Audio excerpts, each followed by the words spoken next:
When an ordinary American student became the queen of an Asian kingdom, she quickly became a sensation in American magazines. Her love story seemed like a fairy tale, life in a palace, surrounded by luxury and devoted servants. But as time passed, the fairy tale turned into a nightmare. Why did she have to escape with her children? What terrible trials did she endure? Where is she now? And what happened to her children? Stay with us as we reveal the incredible fate of the last queen of Sikkim.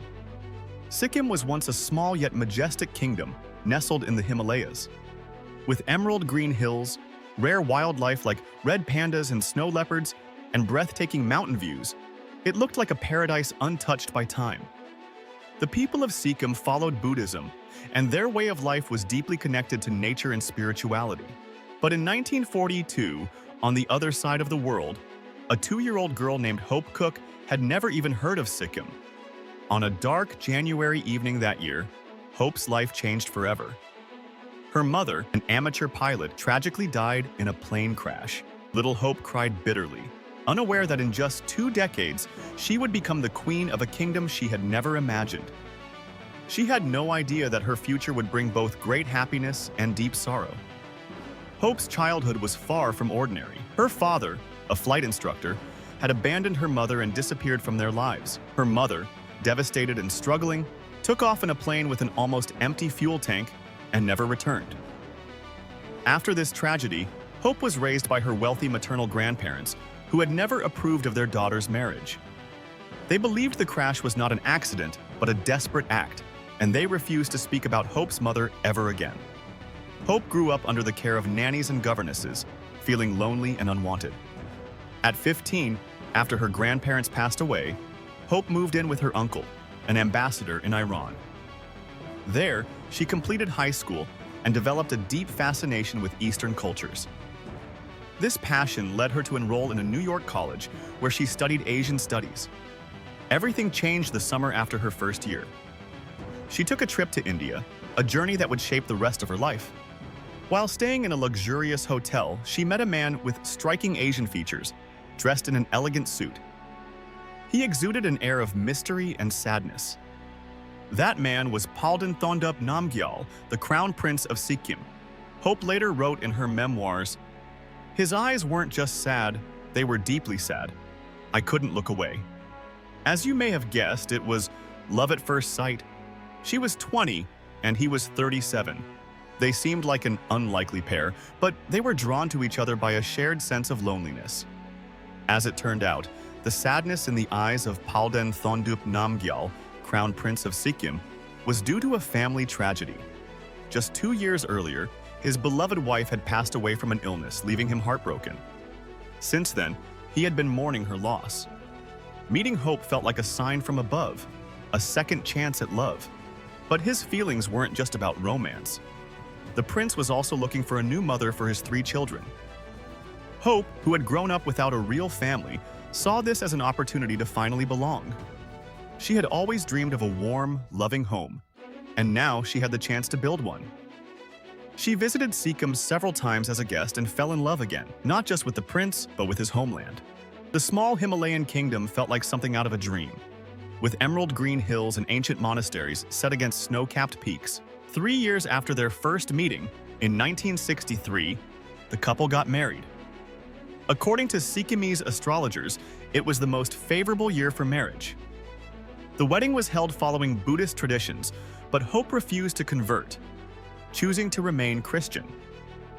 This decision earned her the respect of her fellow Americans, who were fascinated by her story when National Geographic covered her as the American Queen of Sikkim.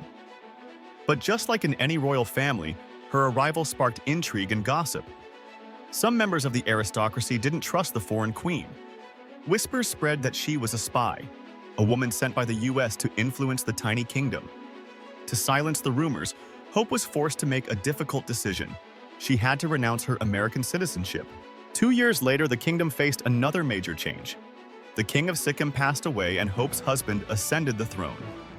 Palden Thondup Namgyal became the Chogyal, king of Sikkim, and Hope was crowned queen. Her personal life seemed like a true fairy tale. Over the years, she gave birth to 2 children, Prince Gurmed and Princess Hope Lizum. named after her mother.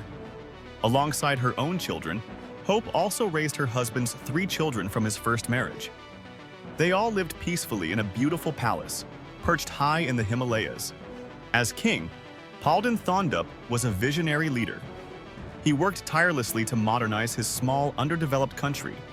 Under his rule, roads were built, schools improved, and education became a priority.